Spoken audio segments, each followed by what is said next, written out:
Test running the SP Daylight that I just got. First we have the 1971 Santa Fe Super Chief Tyco, just to show there's no conductivity problems on the layout.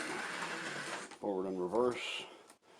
Let's see if we can quickly switch over to the Daylight. Get it on the tracks, ready to fly. There we go, ready to go.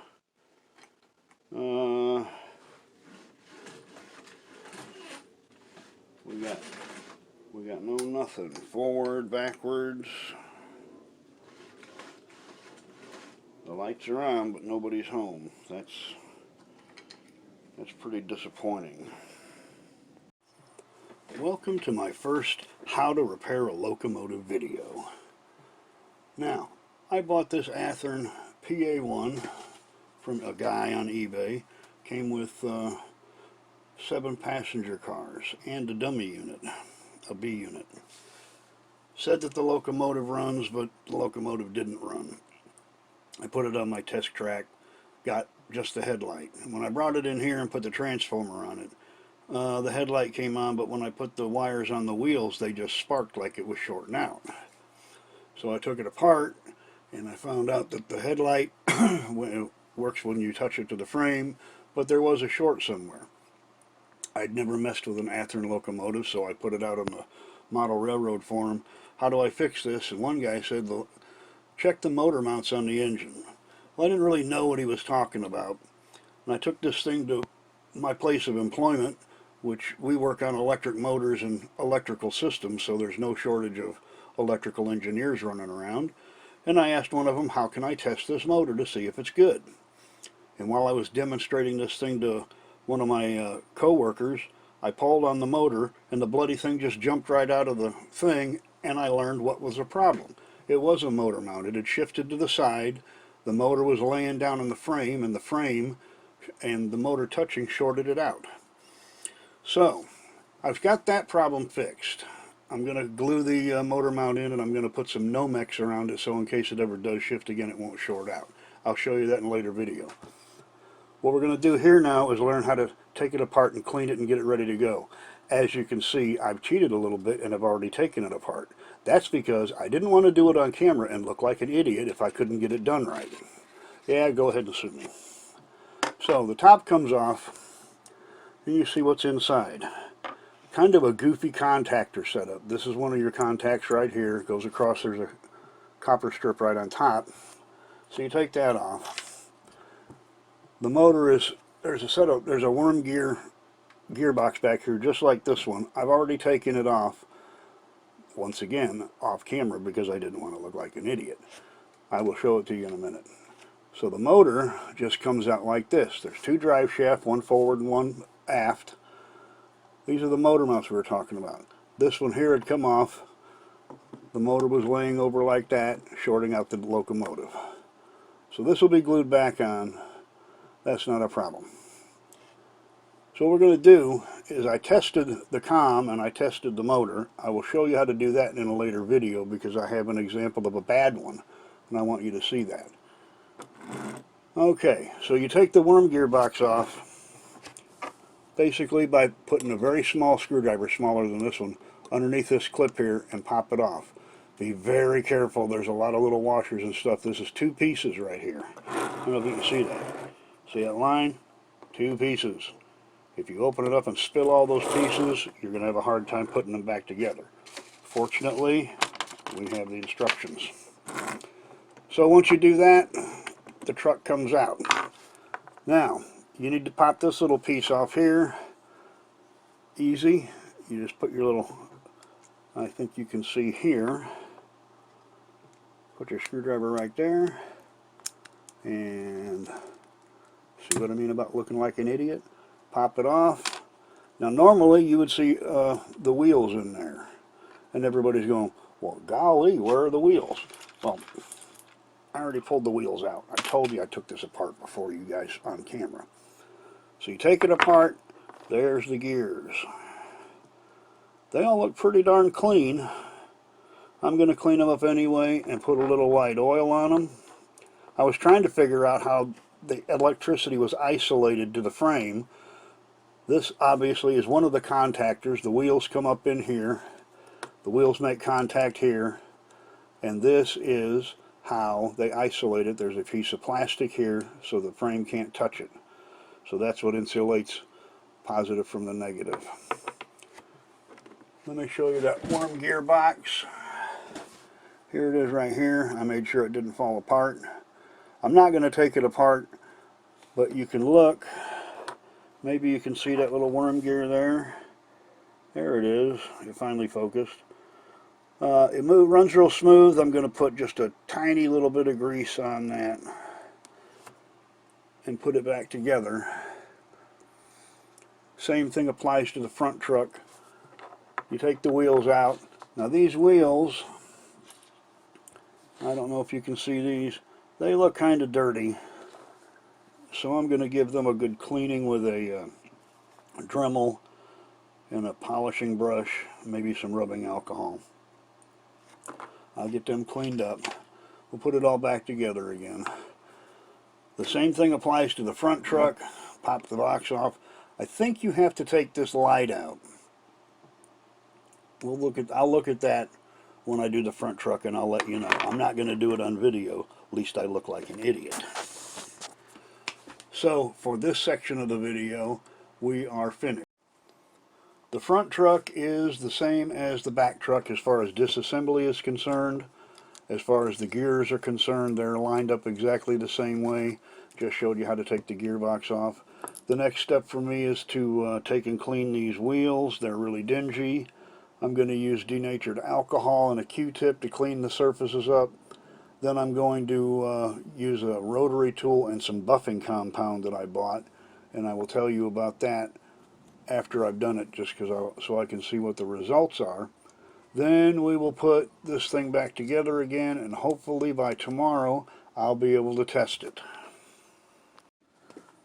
Okay, I've set up a little backstop, as you can see, so that when I get my little rotary tool out, it doesn't throw a bunch of stuff up on my computer. Because unfortunately my workbench is also my computer desk.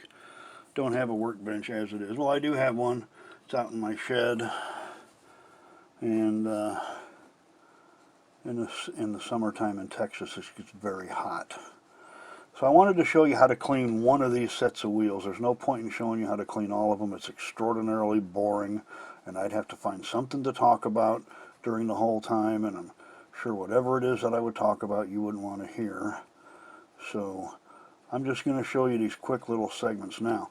I'm using denatured alcohol, and as you can see, these wheels are pretty dirty. So you go around it as you would expect, and you clean it and clean it and clean it. Very important on this Athearn to clean this little axle right here, because that's your best electrical connection. It goes in, you can see it goes in that bearing right there, and that's what makes your connection. See? Okay, there we go. So that side's done. We'll do the other side real quick. Like I say, very, very boring. What on earth could I talk about? I could talk about the new recipe that I invented the other day. I don't know if anybody else has invented it. So I was making one of my favorite things, and that was cheesy tots. Down here in Texas, we have a place called Sonic. It's a throwback to the 1950s car hop type place where you pull your car in and you order your food and somebody brings it out to you. And they have an item that they call cheesy tots. They're tater tots with cheese on. And I was making my cheesy tots the other night, and I remembered this Domino's pizza commercial that came on, and they're advertising their cheesy bread, and they say, "Is everything really better with pepperoni on?" And I looked at those cheesy tots, and I thought, you know what, everything's probably better with pepperoni on. So normally with my cheesy tots, I cook them in the air fryer, 350 degrees for 10 minutes. Then I take it out and I stir them up. I salt them. I put them back in for another 4 minutes. While I'm doing this, I've got the oven on 400 degrees preheating it. When the tots are done, and I use the Orida mini tots. Everybody seems to like those.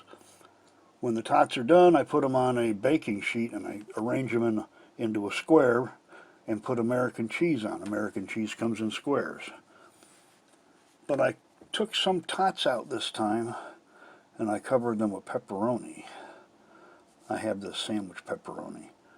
And then I put mozzarella cheese on top of the pepperoni. Now that's where I made my big mistake. I should have put tots, mozzarella cheese, pepperoni, mozzarella cheese. Because this way the tots didn't get any cheese on. But next time I'm going to put tots, mozzarella cheese, pepperoni, mozzarella cheese, and you might even be able to dip that in marinara sauce and have pizza cheesy tots. You can use that if you want. Everybody really liked it. Anyway, you take those tots and you put them in the oven at 400 degrees for about 3.5 to 4 minutes. You just want the cheese to melt. You don't want it to turn to water. You just want it to melt and conform to all the tots. You take it out of the oven and cheesy tots are just the best. Alright, I'm going to get my rotary tool out and I'm going to use my new buffing compound on these other two wheels. And when I've done that, I will be back and I will show you what they look like, and we will do the third one live on camera. Here we go. Alright, I have used my polishing compound for the first time, and I gotta say I'm pretty impressed. So I'm going to show you how I took this dingy wheel on the right and turned it into this shiny wheel on the left. I used denatured alcohol and a Q-tip. So you start, I'm just going to do one wheel. Clean the wheel with denatured alcohol. I'm not using the regular rubbing alcohol anymore. Like I said, I heard denatured alcohol from my electrical people does not leave anything on the surface. As you can see, this one's not all that bad. The other ones were pretty dirty. But you want to scrub pretty good.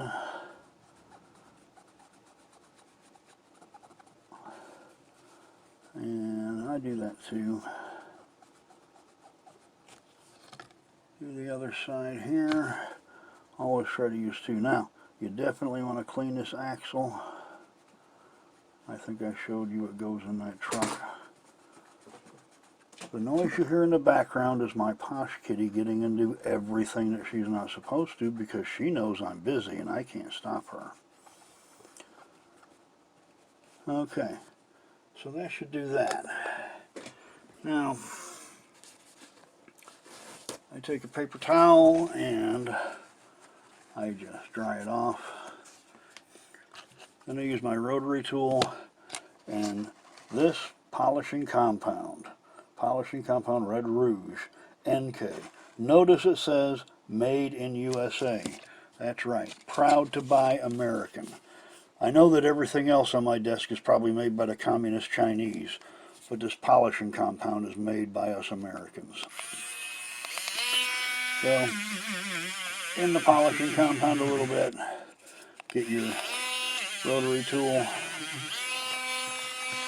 and then you go to town. And you just hold it on there. Of course, you got to do the axle like I showed you.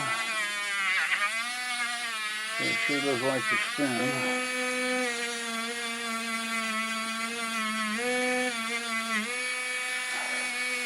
You do a lot of time on that very tip of the axle.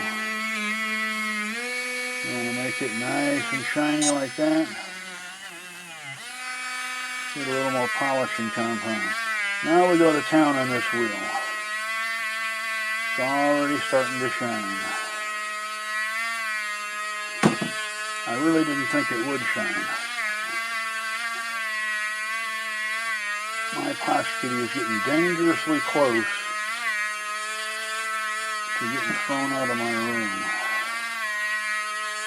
She's also getting dangerously close to that transmission for the locomotive that I don't want her to mess up.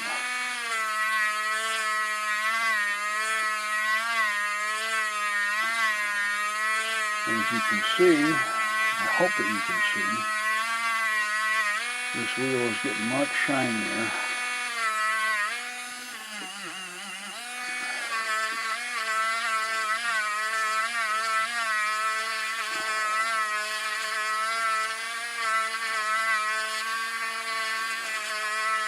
I know, somewhat boring, I know. Dead air, don't have dead air.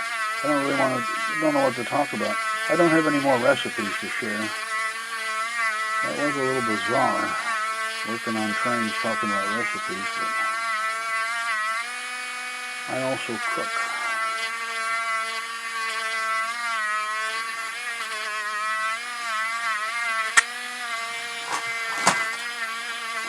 Hush, kitty.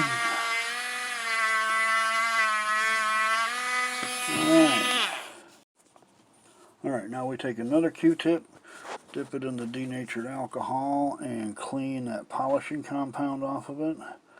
And it is dirty, okay? Let me move this so you can actually see. Look at that. It's entirely polishing compound you got on there. Usually takes about 3 dips to get it all off.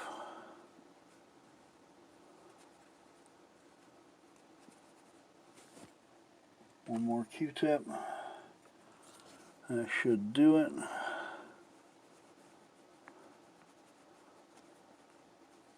That's done it. And we take the dry end, go over it again,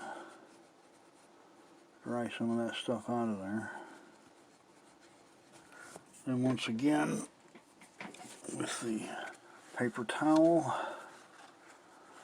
I use, well, I'm not going to say because they're not sponsoring me. So now, you can see on that truck, hopefully you can see how nice that one wheel looks. Now I'm going to tell you this, I like to give credit where credit is due. I didn't come up with this on my own. I got this watching a video by Dirty Dan. He's another guy on YouTube, got a lot of videos fixing trains. Guy apparently knows what he's talking about. Certainly knows what he's talking about here, because I never thought I'd get that dingy wheel shiny, and that thing is pretty good looking. I hope you can see it on the camera. If not, you can trust me. It's a lot shinier than it was when it started. So thank you, Dirty Dan, and thank you for watching. We will go on to the next segment, rebuilding the truck, after I finish cleaning this up. I was certainly right when I made that backdrop. Let me show you this.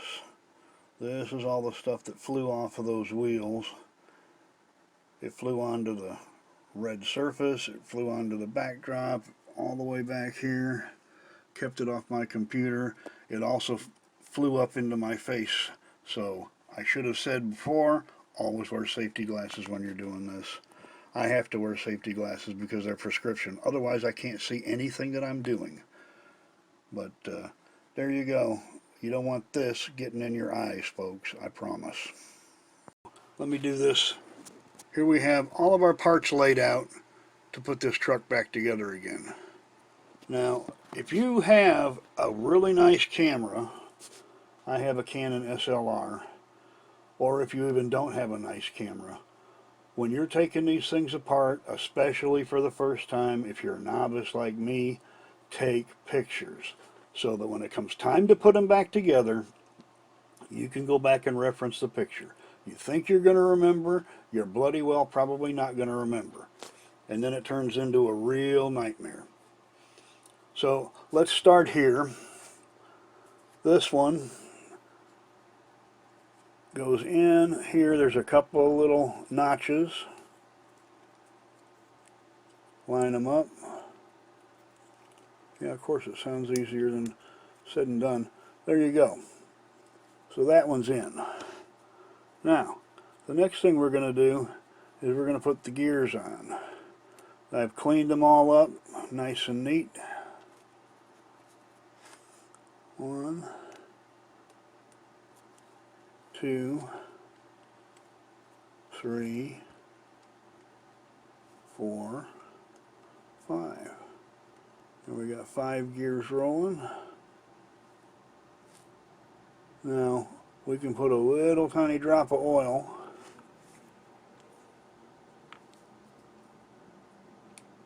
and I mean just a little tiny drop of oil on each one of those axles. And we're going to put a little oil on top of the gears when we get it put back together. Next, you take this piece. Now you would think you'd put it here, but there aren't any line-up tools in the back. This and this lines it up with that next one. So you take that, you put it on, and you go, blimey, that's the wrong way, isn't it? So then you turn it over and put it on the right way. And I see we got a little oil there. We're going to clean that up. Look at that. We knocked everything all over the place. Remember what I said about looking like an idiot in the first segment? Yeah, well, there you go. Alright, so we have that in. As you can see, we have this back together again, mostly. Alright, we put a drop of oil in every one of these bearings. I don't know if I maybe missed this one or not. We're going to put one drop of oil in each one of these. From what I've seen everywhere, you don't over oil. You don't want oil getting all over the place. It can cause a short. Next, we're going to put the wheels in. Why? Because it's easier to put the wheels in now than it is after you put the top back on. There's one. There's two. And number 3. That looks very nice. Alright. Now we go on with this. Line the wheels up. Line those other 2 notches up like I showed you earlier. Bada bing, bada boom, you got a truck put back together again. You just got one thing left to do. There's 2 little notches here that this goes on. Bring it back here. Here at clip. And you have a perfectly good, nice and clean truck. Now, we're going to do 1 drop of oil there, 2, 3,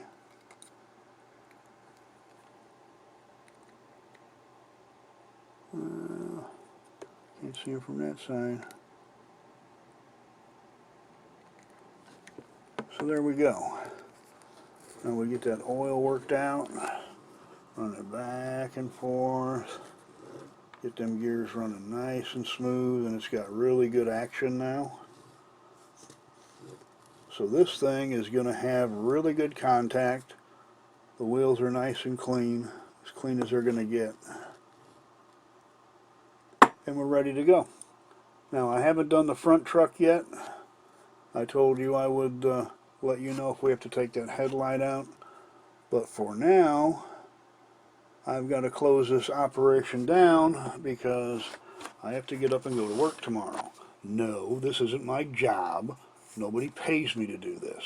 But if you want to send some money, just put a message up on my YouTube channel there, and I'll tell you where to send me a really big check. Okay, I'm pretty sure that I told you in an earlier segment that the problem with this locomotive was that the motor mount had failed. It had come off. The motor leaned over and was shorting out against the frame. So what we're going to do is we're going to take a little bit of this super duper glue here. Hopefully we can get it to work. There we go. A couple drops there. Butterfingers. And a couple drops there. And on we go. And we're going to let that sit for a while. This one seems pretty good, and we're going to leave that one alone. So, I'm also going to reinforce, well, I'm not going to reinforce it, but I'm going to put some Nomex around this. So if this does ever happen again, the motor still won't short it out because it won't be able to actually make a connection. We got the motor mount issue taken care of. Now you can see that I've disassembled the front truck. You have to take the gearbox off. That's basically what holds it in place. Did not have to take the light out. As you can see, there it is. I tested the light. It works just fine. Of course, we already knew that. Now, I don't believe that I showed you how to take one of these gearboxes off, because I didn't want this to turn into an X-rated, well, an R-rated video because of language.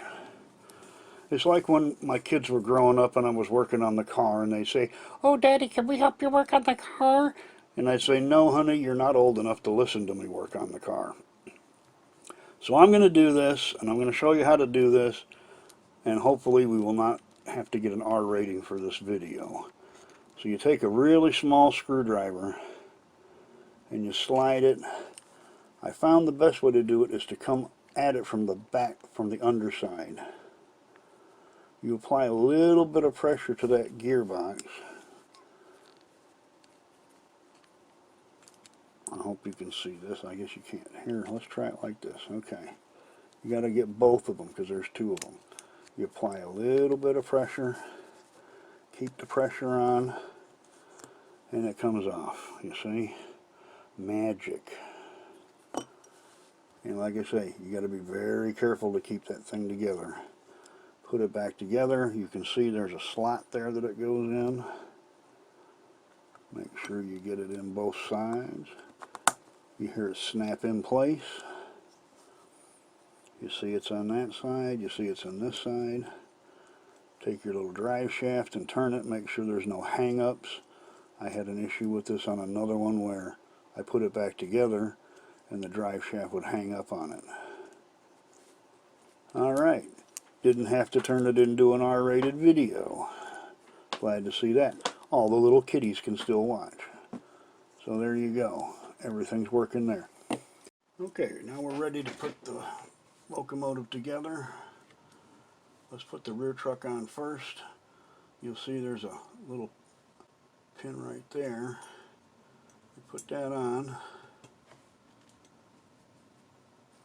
Now, the transmission really kind of holds it in place. So, you take the transmission, carefully try to convince it to go back on. We got to make sure that that pin is in there. Alright.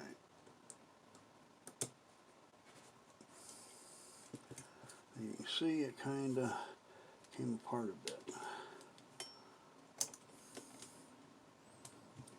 Alright. We've gone in there just right this time. Okay. Now we're ready to put the motor in.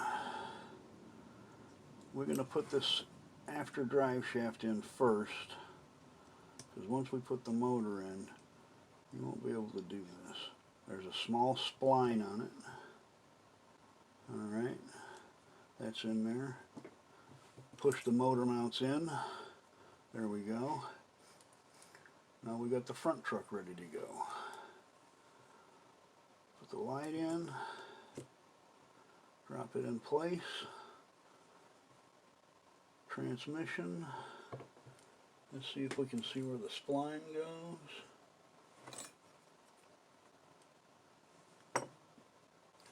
Looks like it's pointing down.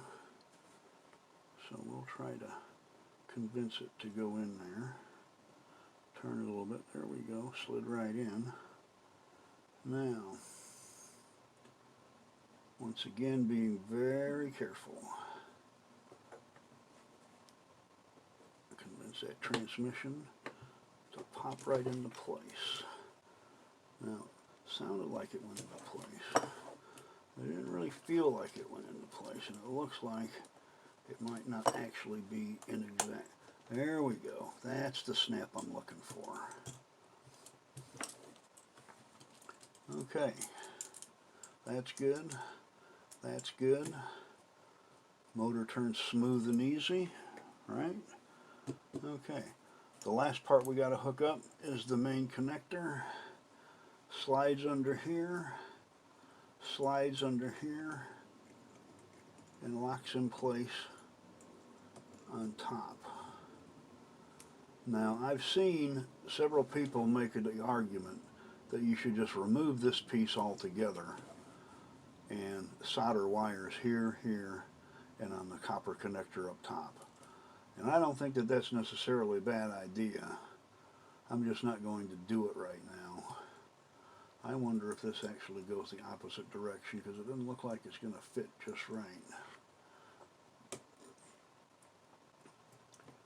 So we'll see. We may be soldering wires on there after all. Okay.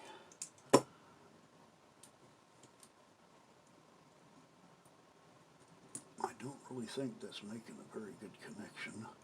This is really, really soft metal, so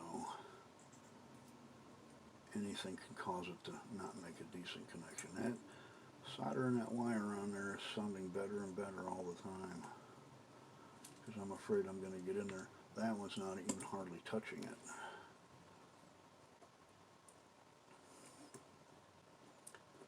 We're going to bend that up a little bit. Put it right back. That one's not touching it very well, so we're going to bend it up a little bit more.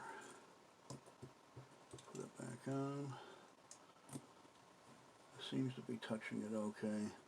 I think I might just go with soldering the wire on, but for right now, we're going to leave it as it is. I'm going to try to put the Nomex in here. This is just in case the motor decides to slide over one more time, that it'll stop it from shorting out against the frame. This stuff probably won't stay in. I don't know, maybe it will. All we have left now is the shell. I'm going to do it this way. It makes it easier on me.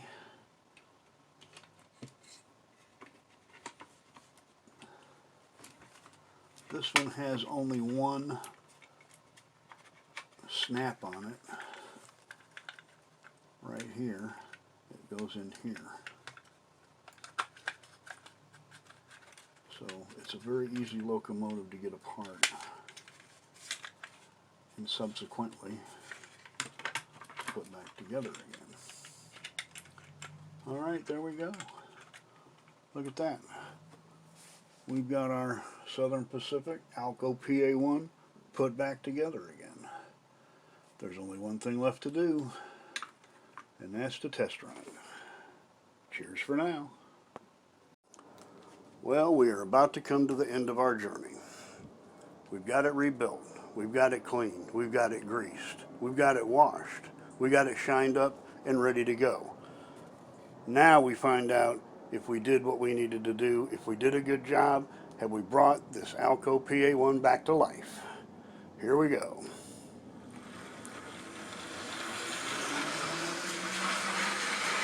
And she's running.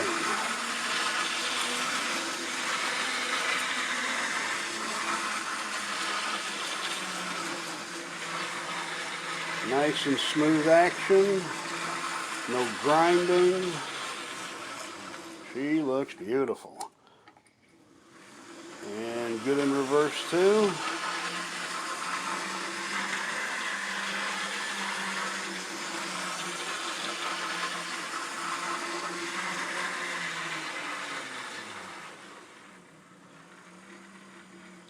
Easy to control, bring her to a stop.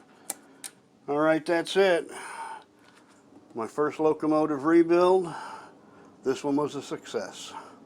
Took a while to get there. I hope you learned a lot. I certainly learned a lot, and I imagine I will learn a lot more as we do some more locomotives. Until next time, this is Trucker Mike. Flaps down, wheels up, I'm gone. Hello, Spitfire.